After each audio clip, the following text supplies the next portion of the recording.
विद्यार्थी मित्रांनो, जे चॅप्टर 3 बघतोय आपण सायन्सचं, diversity in living thing and their classification, त्याच्यातला पुढचा जो टॉपिक बघायचा आहे आपल्याला तो आहे need for classification of plants. तर प्लांट्सचं क्लासिफिकेशन करण्याची गरज का भासते? कारण up to now information about lack of plants has been collected, म्हणजे आतापर्यंत लाखो वनस्पतींची माहिती ही जमा झालेली आहे. While studying the diversity in plants, they are classified for sake of convenience on basis of the similarity and difference in their structure, their organ and their other characteristics. तर लाखो वनस्पतींचा आपण एकाच वेळेस एक वनस्पती लाखो वनस्पतींचा आपण एक करून असा अभ्यास करू शकत नाही. तर आपण प्लांट्सचा हा एकत्रितपणे स्टडी करण्यासाठी त्याचं क्लासिफिकेशन केलं जातं, कारण प्लांट्समध्ये खूप मोठ्या प्रमाणामध्ये डायव्हर्सिटी आहे. ठीक आहे. पण त्याच प्रकारे प्लांट्समध्ये सिमिलरिटीच्या माध्यमातून त्याच्यात जो डिफरन्स आहे, म्हणजे भेद आहे, वेगवेगळेपणा आहे, तसंच जे प्लांट्सचं स्ट्रक्चर त्याचं वेगवेगळ्या पद्धतीने काही प्लांट्समध्ये, त्याच प्रकारे वेगवेगळ्या प्रकारचे ऑर्गन्स आहेत, काही त्यांचे वैशिष्ट्य आहेत, म्हणजे कॅरेक्टरिस्टिक्स आहेत. याच्या अनुसरून आपण काय केलेलं आहे, तर प्लांट्सचं क्लासिफिकेशन हे विज्ञानामध्ये करण्यात आलेलं आहे. Linnaeus made first scientific classification of plants. Carl Linnaeus यांनी सगळ्यात अगोदर शास्त्रीयदृष्ट्या प्लांट्सचं क्लासिफिकेशन केलं. Initially it was his method of classification that was use by all. तर यांनी जी क्लासिफिकेशन करण्याची जी पद्धत वापरलेली आहे ती सगळीकडे वापरली जाते. Easily notice the difference in the shape and height of the plants in our surrounding. तर बघा विद्यार्थी मित्रांनो, आपल्या भोवताली असणारे जे प्लांट्स आहेत त्यांचा जो शेप असेल, हाईट असेल, म्हणजे आकार, जी उंची आहे ती आपल्याला सहज लक्षात येते. It is easy to classify the plants on the basis of this observation. तर आपण आपल्या सभोवताली असणाऱ्या प्लांट्सचं जे निरीक्षण करतो त्या निरीक्षणवरनं, त्या ऑब्झर्वेशनवरनं आपण प्लांट्सचं सहज सोप्या पद्धतीत वर्गीकरण करू शकतो. तर बघा आकृतीत बघा, तुम्हाला दिसत असताना काही प्लांट्स खूपच लहान दिसत आहेत, काहींची जी उंची हाईट आहे ती मीडियम आहे, परंतु काही प्लांट्स खूप टॉल आहेत. तर त्याच्यानुसार आपण क्लासिफिकेशन हे करू शकतो. आता कॅन यू टेलमध्ये बघा, what are the similarity between mango, banyan and tamarind tree. तर बघा मँगो, बनियन आणि टॅमॅरिन ट्रीमध्ये काय सिमिलरिटी, तर हे जे ट्री आहे त्याचे, तर हे टॉल असतात. हे सगळे काय असतात, टॉल असतात, हे एक आपण सांगू शकतो.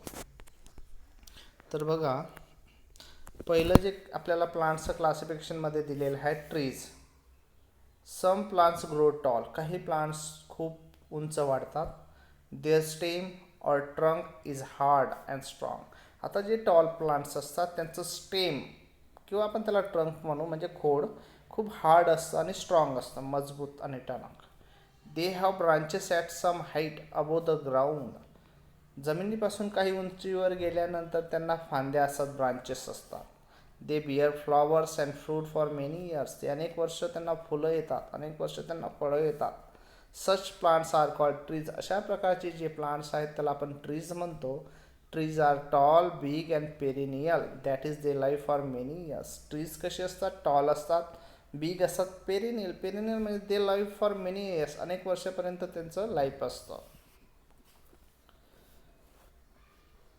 What are the similarity between hibiscus, oleander, lantana plants? तर हिबिस्कस, ओलेंडर आणि जे लॅन्टाना प्लांट्स आहेत तर यांच्यामध्ये काय प्रकारची सिमिलरिटी आहे ते आपल्याला सांगता येईल.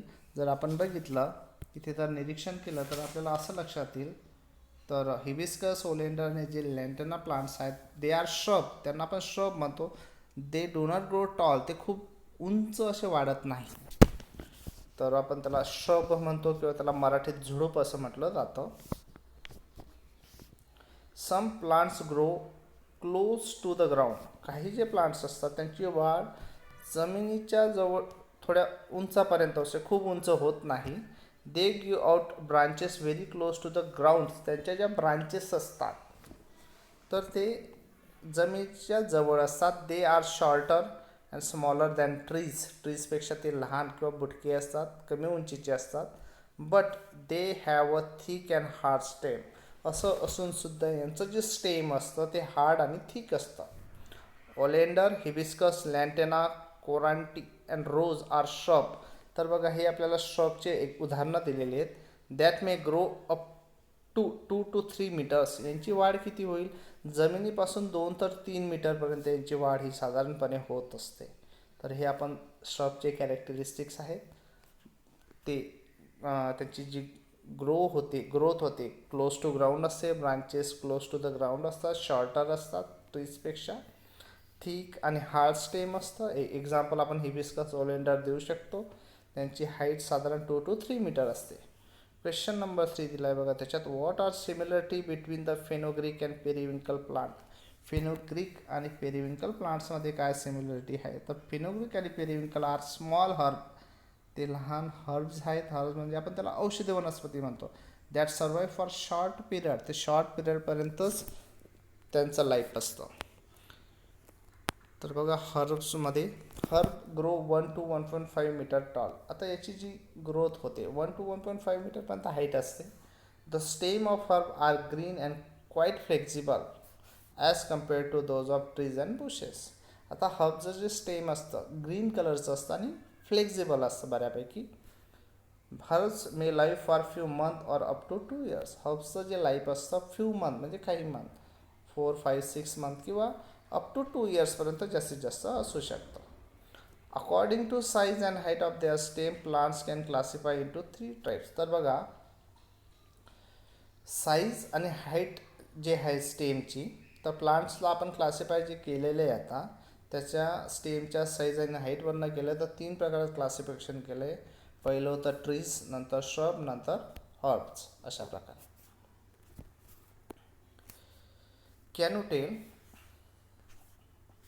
Have you seen vines like pumpkin and railroad creeper, cabbage, watermelon or grapevine? How do they grow?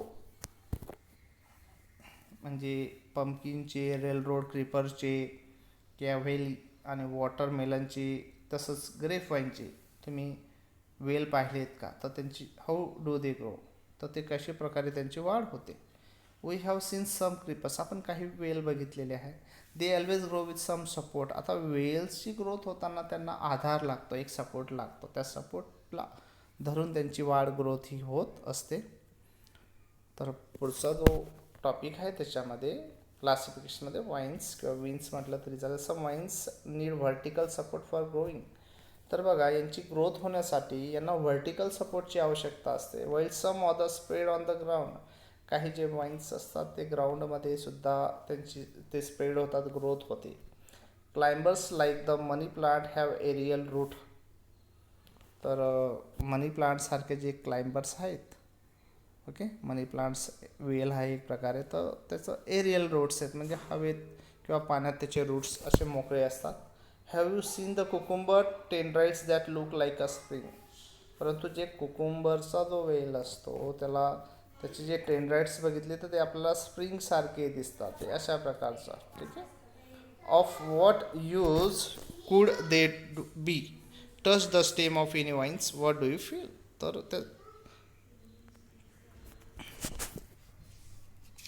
तर बघा the stem of creeper is very flexible. खूप फ्लेक्झिबल असतात त्यांचे स्टेम, सॉफ्ट असतात आणि ग्रीन कलरचे असतात.